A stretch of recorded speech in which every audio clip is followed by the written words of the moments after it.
Hi, HRN listeners. We're celebrating our 15th anniversary, and we have a really fun campaign and an ask for you. This 15th anniversary tour is aiming to bring you closer to unique food and music experiences in some of the most exciting cities in America.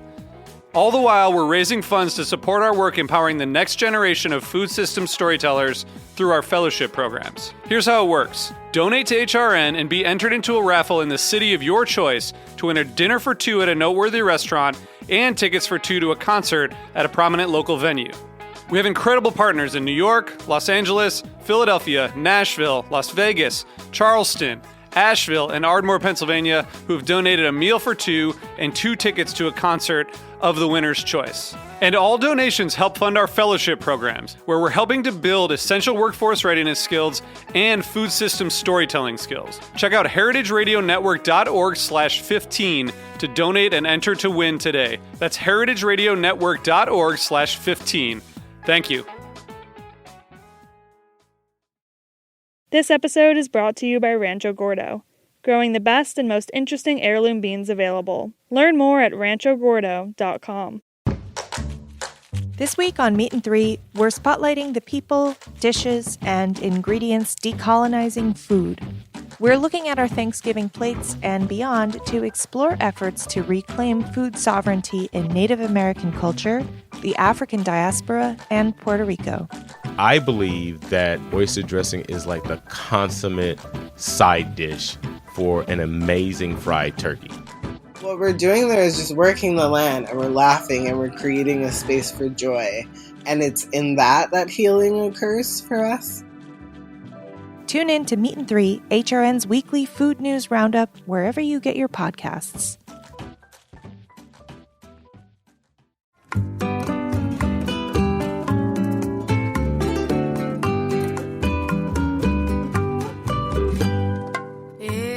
Welcome, everyone, to Cooking in Mexican from A to Z. My name is Aaron Sanchez. And I'm Sarela Martinez. And this wonderful podcast is brought to you by Heritage Radio Network. We're excited. We are coming to you from Roberta's in Brooklyn, and we have the distinct pleasure of welcoming a family member. Right, Mom? Safe to say. She calls me Ma.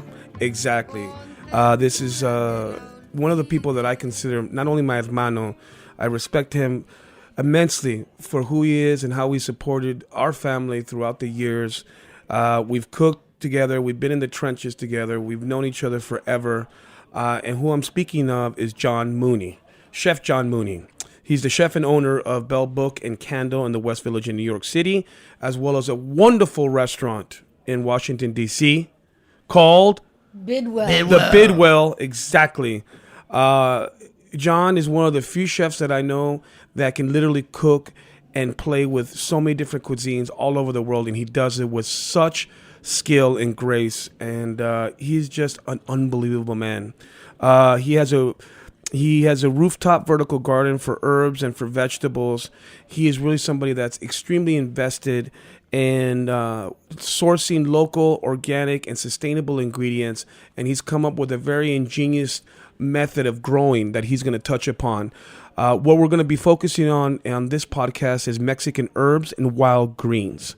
So, John, let's talk a little bit about your story and how did you start getting in love with doing urban gardening, urban farming, understanding the importance of that? Well, first off, I grew up in the city. I grew up in Chicago. It has a lot to offer. A lot of inspiration in terms of food, ethnic food, sources of food. I mean, there's a lot of great places to eat. There's a lot of options, and I always grew up around it, and I didn't realize the connection I had that I was going to make a life out of it until, well, actually, I'm fortunate that I did early, but I really didn't see it. But I didn't appreciate it until I moved out of Chicago to bounce around the cities in America and in the world. That what a rich and amazing, resource I grew up with. Exactly. So you're referring to Chicago. Yeah, and I have a connection, so I don't want to forget. But my father and grandfather were in the transportation business, which we're Irish Americans, settled into Chicago sometime in the last 100 years, and in the transportation, what we call piggyback would be like everything goes on a truck at some point. So they were in the railroad business, Santa Fe Railroad, Western Pacific Railroad specifically. And then my family's company was a truck company. And we were in a Mexican neighborhood on the west side of Chicago called Summit. And Summit is a truly Mexican neighborhood. Spanish is the first language there. And I grew up around that. And so eating Mexican food, and not exactly Mexican food, but there'd be some pretty strong presence and population of guys from Michoacan, guys from Puebla, and then businesses surrounding that and everybody in this city, And that's where your love for Mexican flavors is sort of born, right? Yeah, and I didn't realize that until years later that I grew up there.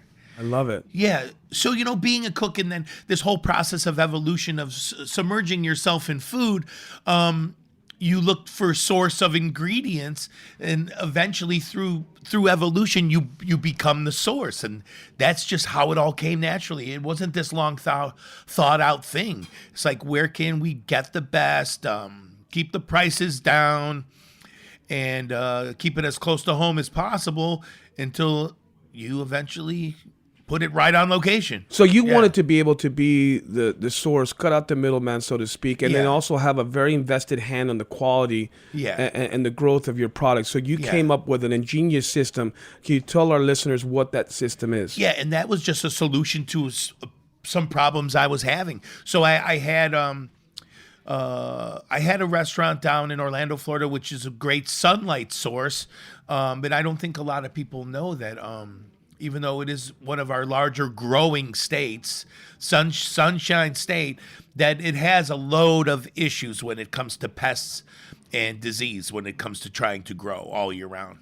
So a lot of people isolate their growing operations to indoor operations, which I had a big 22-acre, kind of majestic Queen Anne Victorian home, which was a big wedding destination. And I was trying to be, this one-stop shop for everything I needed in my kitchen, and realized that pipe dream was a very difficult to make a reality. So then I just, come across a guy who had developed this system, who was working at Epcot, who cut out his budget. He didn't know what he was going to do with his system. I had a real problem that I was confronted with. And Tim Blank is his name. And Tim and I, he spoke to me about what he was trying to do. What was he going to do with this system he created, and what I was going to do with all this land, and how to produce and make a labor model that I could actually cook and chef and have the product I needed right on location and all. And then, from there we applied it to city life, which I'd always been in. And, New York has been my home since 97. So we took the dead space on the roof of my building and applied the vertical growing, space is at a premium in all major cities. So, the skyscraper was a solution, in our history. And we took that exact same mentality. Okay. So do you grow different things on each skyscraper? Yeah. Yeah. We grow, we dedicate certain of what we call the towers to different plants, so one might be an herb, could be cilantro or whatever. Some things go together. Sometimes we mix them up. Exactly. Yeah. So, really where we're going to breach today is the idea of Mexican herbs and wild greens. Yeah. And, you think about the powerhouse Mexican herbs, and obviously you would be remiss not to mention cilantro, obviously. Of course, yeah. Coriander is also named, but it's an indispensable ingredient in Veracruzan food. So let's start with the most well-known of Mexican herbs, is cilantro, Mom. Yeah, well, probably the most well-known outside of cilantro and Mexican oregano, which is really like a wild marjoram, Right. is epazote, the famous stinkweed. Yeah. What you can even find in Central Park. It grows everywhere except dogs pee in it, so don't pick it there. Right. So normally a good way of using epazote is with huitlacoche, which is also called smut. So in between stinkweed and smut, it doesn't sound like a very delicious dish, but it turns out to be like the Mexican truffle. Right. The combination is amazing. Right. Epazote goes very well with mushrooms. Yeah. And beans, because I love the beans, yes. if you add it at a certain time, it eliminates that Mexican fruit kind of, gassy kind of thing. Yeah, well, they say that the epazote is used to sort of curb the flatulence that occurs when you have beans. Yeah, Just to be clear. So, Mom, real, yeah. yeah, so we were focusing, we talked a little bit about cilantro, really well known, So probably the second most important herb, I think, in Mexican cooking is hoja santa. Oh, yes. Piper auratum or Piper sanctum. And I first encountered it in Oaxaca. And it was this amazing flavor in a restaurant near the square. And there were chilaquiles made with hoja santa.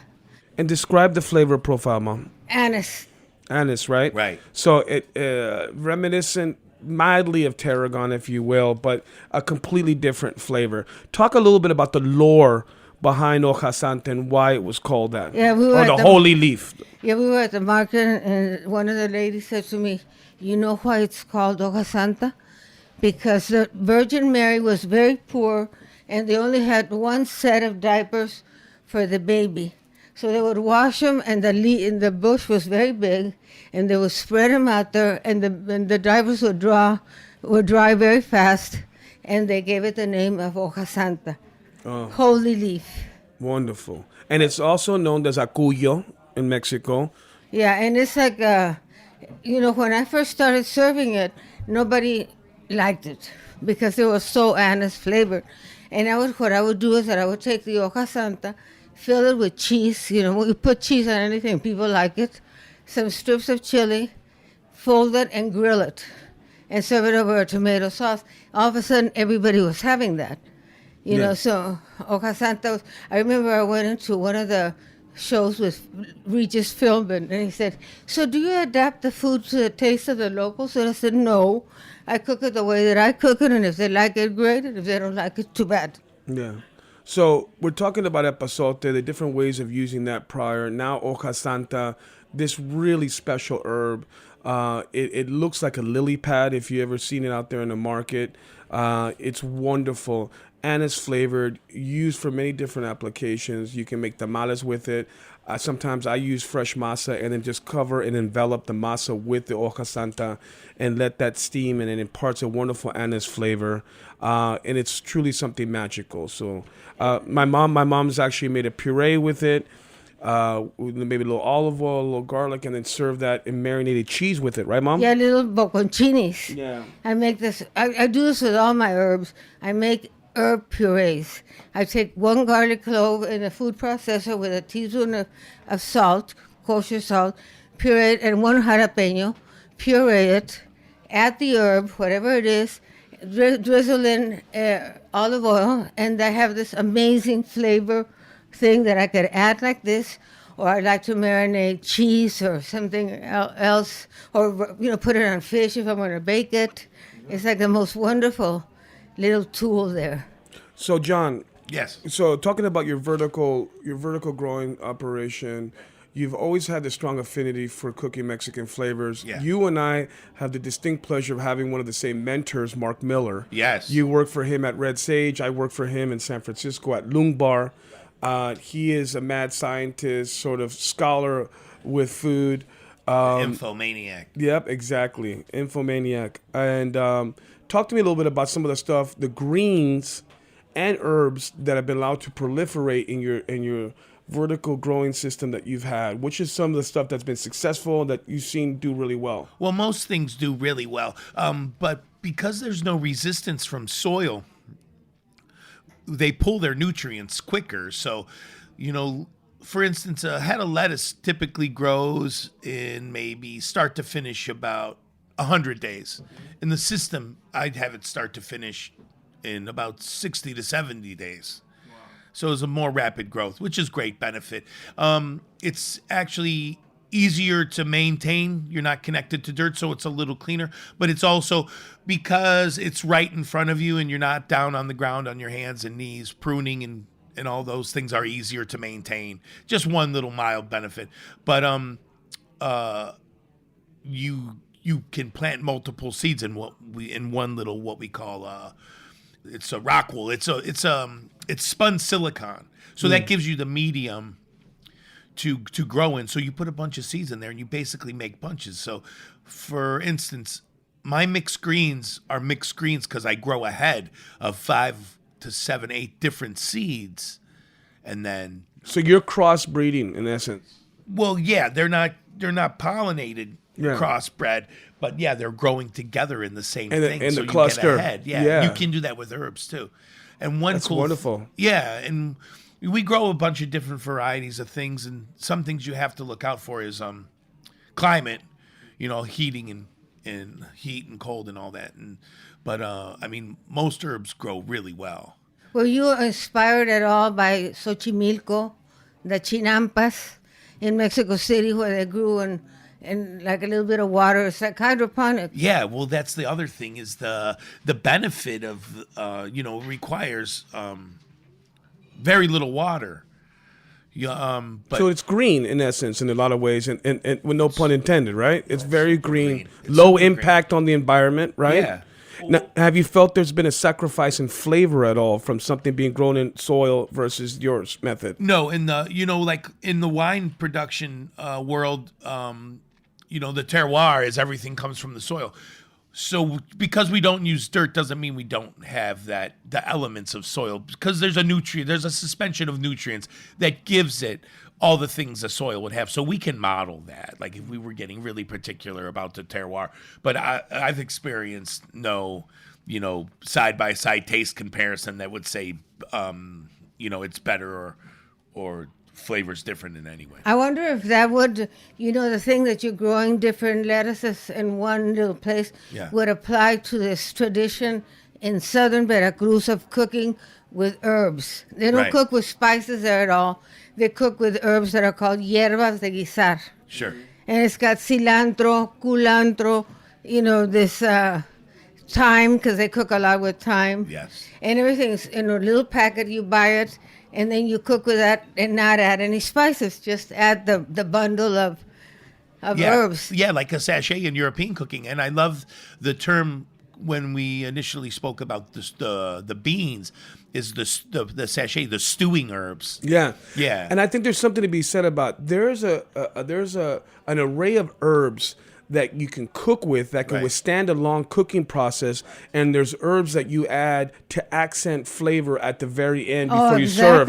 And I think it's very important that we make that distinction on what are some of the things that you could potentially ruin a dish by cooking an herb when it shouldn't be cooked. Right. It gets muddy or cloudy. Right. Well, my mom, whenever she was cooking a dish, she would always end it with a crushed garlic with salt so that the raw flavor of the garlic was present. Right.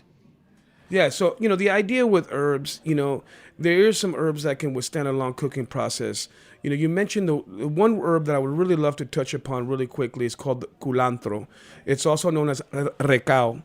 So if you go to Puerto Rican cooking, they're very known. One of their building blocks of flavor is something called sofrito. But they make something called arrecadito, which is in essence a sofrito, which is a mixture of onions, peppers, and garlic that's cooked low and slow, and you puree that, and that's added to soups and stews.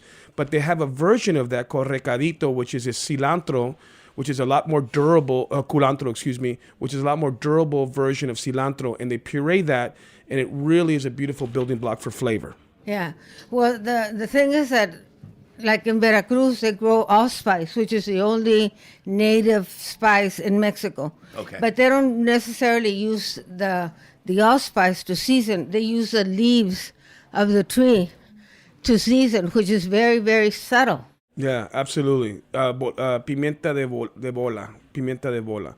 One of the things I just wanted to bring up, curiously, because we talked about that herb puree. One of the things that I featured in my second book, Simple Food, Big Flavor, I came up with a lot of flavor bases. And one of the things that I did was come up with a cilantro and pumpkin seed pesto. So I took the idea of the traditional Italian pesto and substituted pine nuts for pumpkin seeds. Instead of basil, I use cilantro.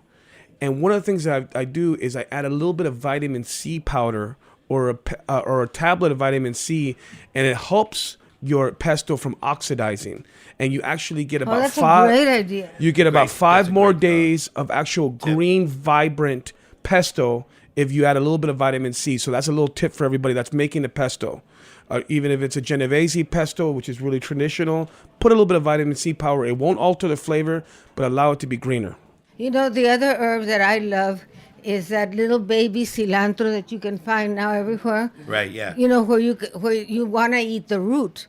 Yeah. You know, which Yeah. is very intense. Right. And then, but the cilantro tastes completely different with this like tiny little trindles, feathery little leaves. And I like to use the stems, actually. You know, we're always about no waste, but I like to use the raw stem. Like if you were making like a ceviche mixto, right? Yeah. And you have your diced tomatoes, your diced cucumbers, your chiles, and your leaves of cilantro. I like to use the stem and slice that very thin, and you get the little crunch as well. And a concentrated flavor. And I think it's also important to mention it while we're on the topic of cilantro.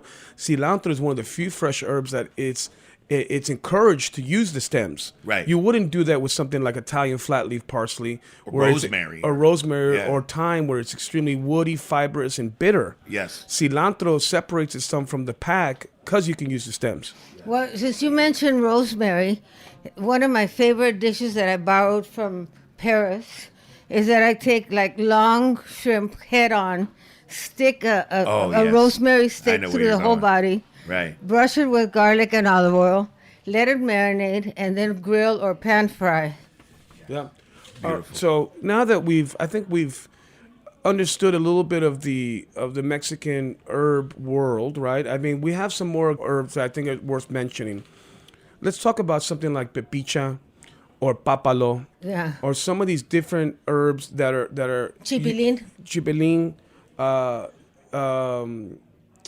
What's the other one that they use? They make the great soup with in Oaxaca, mami. Chipil.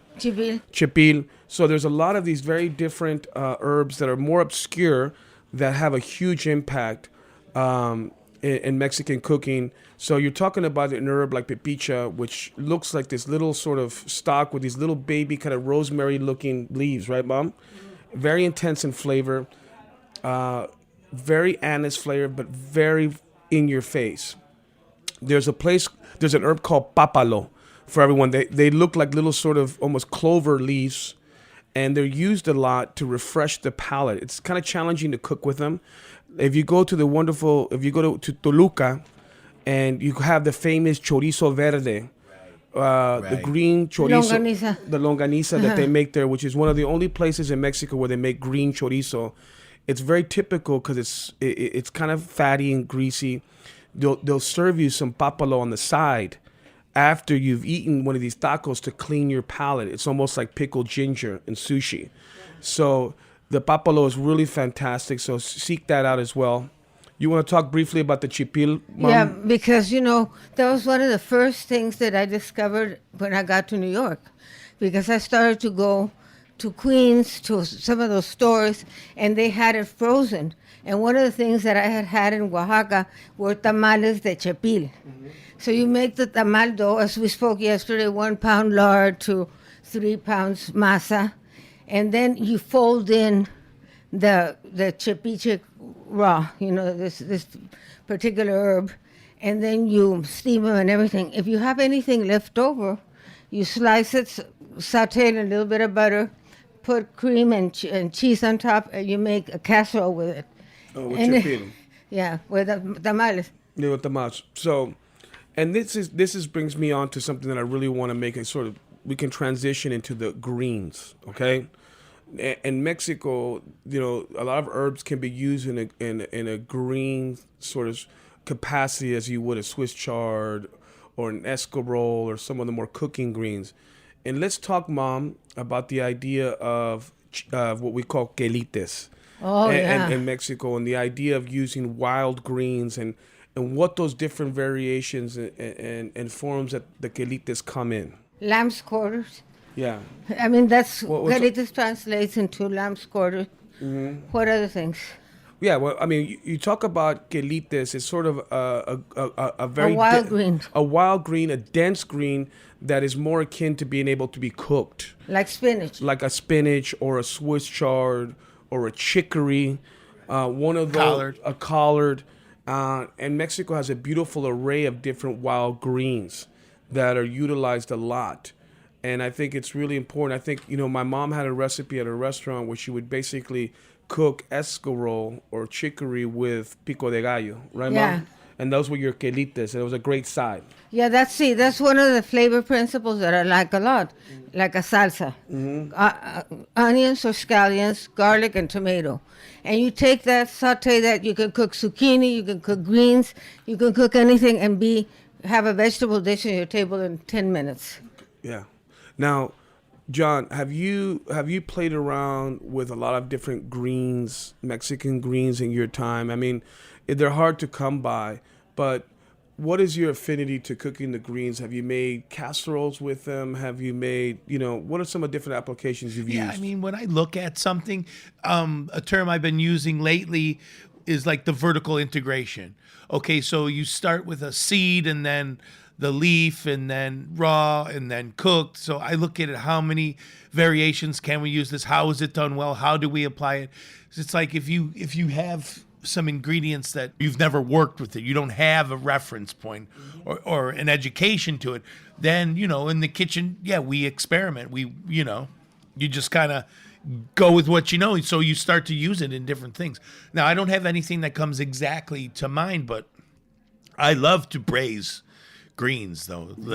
I love applying those things that you'd think would typically go with, like, say, a meat, a stew, like a lamb shank or a short rib, and apply that to greens, a dense green, like a collard. Yeah, or even kale, So your onions, your garlic, and then stew that for long periods of time on low heat, and then maybe finish with something like a splash of malt vinegar or squeeze of lime or lemon, and then you have a dish that is basically a singular ingredient, or let's say the main focus of a dish, and it comes out like a stew, like a one-pot cooked dish where it has all these complexity of flavors and is treated in a slow, long period of time cooking, and you have something that's very, very hearty. When we were growing up, my mom used to give us a cooking class every afternoon at the ranch because there was nothing to do. A ranch in Chihuahua, which was just at 7,000 feet, and the only herb we could find were bay leaves. So my mom used to love to make bay leaf tea so that she could control the amount of flavor. So she was giving us a recipe, and she would always end with, and one small leaf of bay leaf. So we would all be ready, and because she was getting to the end, we would say, and one small, hojita chiquita de laurel. And then Mama said, go to hell. Yeah, I love that. Well, and also some of those greens that John had mentioned, Chef John had mentioned, also separate themselves from the pack because you can actually put meat product, fat, bacon, pancetta. Exactly, yes. Guanciale, whatever it is. And some of these greens can take a long cooking process. And for the novice cook out there, don't be afraid to take a very dense green and let it cook, stems and all, for an extended period of time. And I think that's important. So don't be challenged. To Chef John's point, you can't cook greens for an extended period, okay?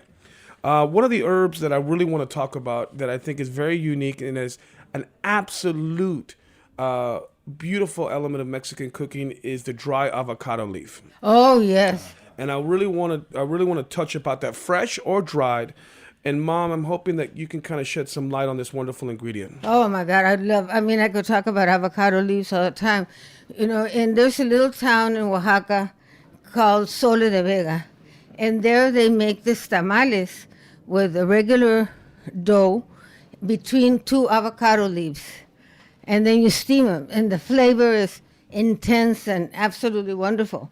But they usually use the hoja de aguacate in barbacoas. Yep. Oh, yes. So they make a bed. They make a bed of the avocado leaf, marinate the meat, cover it with more avocado leaves, and slow cook it.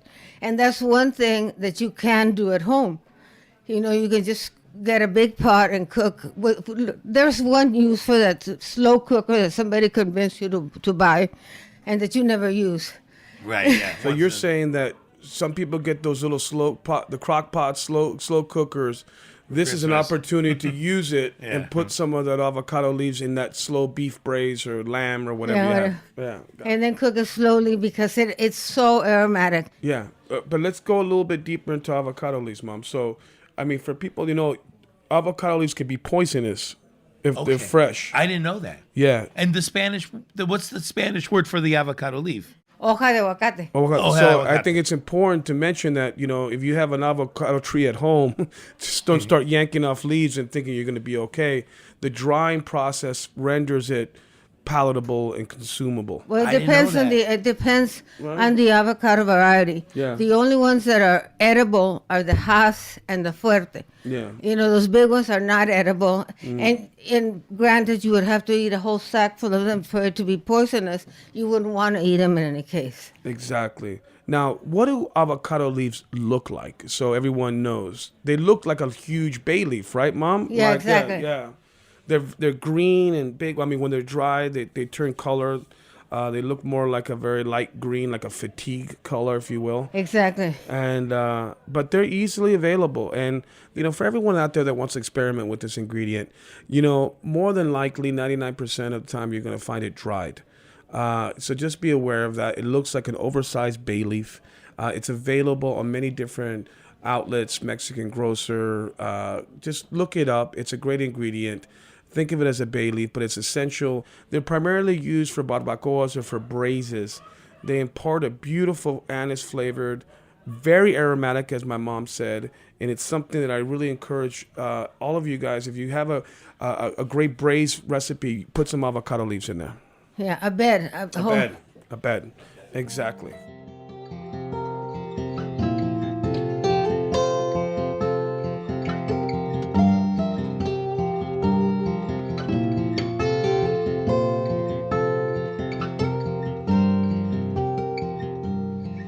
This episode is brought to you by Rancho Gordo. Over the past 19 years, Rancho Gordo has led the revival of heirloom beans, taking the lowly bean from a healthy but neglected member of the vegetable family to a near superstar status ingredient. From growing the best and most interesting beans available to making sure all crops are fresh and a pleasure to cook with, Rancho Gordo's mission is to encourage cooks to experience and enjoy the unique flavors of heirloom beans. Rancho Gordo produces nearly 30 varieties of heirloom beans and lentils, as well as corn, grains, chilies, and other cooking ingredients. You can learn more at ranchogordo.com. That's RANCHOGORDO.com. How about mint? Yeah. Well, let's talk. Yes. Let's talk about yerba buena, and let's talk about mint, because I think this is something that's a little bit misunderstood. There are several variations of mint. We have what you call spearmint that has a little bit more of a waxier dark green. You have the little fluffy green mint that's more common. We have chocolate mint. We have, peppermint. We have all these different varieties of mint, and it is a beautiful ingredient that I think is overlooked when it comes to cooking and adding in different applications. It's not just for dessert. Let's talk about the idea of mint. My mom's coleslaw. Yeah. The best coleslaw ever. It's not really a slaw because it doesn't have mayonnaise, but it's like a cabbage salad, very thinly sliced, fresh mint, scallions, garlic, just crushed like that, a little bit of vinegar and olive oil, and you serve it with tacos, with gorditas, as a salad. It's sensational. Okay, so let's talk a little bit about this. So at my restaurant, Johnny Sanchez, hopefully all you guys will come visit, we have an albóndiga taco. All right, so I've kind of taken a little bit of my grandmother's recipe for albóndigas, a little bit of influence from you, Mom, and I serve these albóndiga tacos or meatball tacos. These meatball tacos with a little bit of chopped mint. Talk a little bit about the mint at the ranch and how it grew. There was one herb we always had available because there was a little water, like a faucet there that was always dripping, and you had this whole thing of mint right up there. So if we wanted albóndigas, we would always go out and get some mint. And that was when my mom used to come here. That was the one thing I wanted her to make, some albóndigas. Yeah. What is an albóndiga? It's a meatball. Mm-hmm.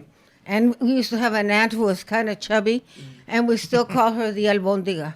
Okay, great. So what is? They used to call me albóndiga. Yeah. So what is an albóndiga consist of? It's pork, and my mother used to thicken it with masarina or masa, just garlic in there and mint. Exactly, and just sort of a Mexican version of a meatball. I love meatballs. I think everybody does. Talk to me a little bit of how you use mint in your cooking. I know a lot of people associate mint with lamb. I love mint, and it's not something I had always had an association with. Like in cooking, it came to me later, but I love that freshness of it. I mean, it definitely has a presence in anything it touches. I love the combination of, say, a mint, a basil, a cilantro. I like some raw fish dishes. I love to mix it together. I'm actually doing a vegetable curry right now, which is a pumpkin curry for winter, and we finished that with cilantro and mint leaves, and it really brings the aromatics to all those stewed vegetable curry, fenugreek, cardamom, like some things that are more bold in flavor. It matches it well, but it still brings a fresh, fragrant element. Yeah, it's wonderful. I mean, it really, it's a delicate strength to it. Yeah. Yeah. And I it's something so simple that I do is at our restaurant, we're very diligent about our greens and for salads, and we love to rip mint and cilantro. Exactly. Yes. And maybe perhaps a little bit of dill and all these herbs mixed into your salad mix. And for all of you guys listening at home, there really is a true art to collecting the proper greens mix. And you know what you said, a very important word there, ripped. Yes. Because you don't want to chop Herbs. mint because it becomes black. Exactly. Right. So you you're have to gonna bruise it. You have to just cut it off, that little thing, and then you have all the freshness and wonderful aroma. And Yeah, you rip your herbs when you're doing a salad prep, whether it's mint, basil, cilantro. Just kind of treat it so you're not breaking down its natural flavor properties. yeah, I'm so impressed, honey. You know so much. So it has been an absolute pleasure to have you here, John Mooney. I'm honored. Chef, you have been someone that I've always admired for your unbelievable diversity in cooking. The influences, the experience you've had is truly unique. You've cooked in Ireland, you've cooked in India, you've cooked all over the world, and you are truly a citizen of the world. And you do that and you interpret it through food. Global citizen. Yeah, it's really awesome. And thank you so much for imparting your knowledge and also your way of thinking about herbs, Mexican greens. You are a true ambassador for our cuisine and our culture. So thank you, John Mooney, for being here. And we thank all of you guys for listening for this wonderful podcast of Mexican Herbs and Wild Greens. And please stay tuned for the next podcast of Cooking in Mexican from A to Z. My name is Aaron Sanchez. And I'm Sarela Martinez. Muchísimas gracias por estar con nosotros. Hasta luego.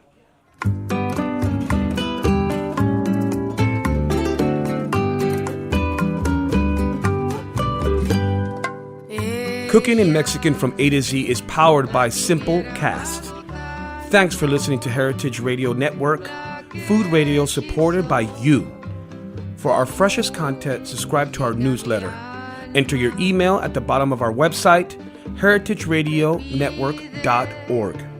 Connect with us on Instagram and Twitter at heritage_radio. You can also find us at facebook.com/Heritage Radio Network. Heritage Radio Network is a nonprofit organization driving conversations to make the world a better, fairer, and more delicious place. And we couldn't do it without your support from listeners like you. Want to be part of the food world's most innovative community? Subscribe to the shows you like. Tell your friends, and please join the HRN family by becoming a member. Just click on the heart at the top right of our homepage. Thanks for listening. Al cavar una más en mis entrañas.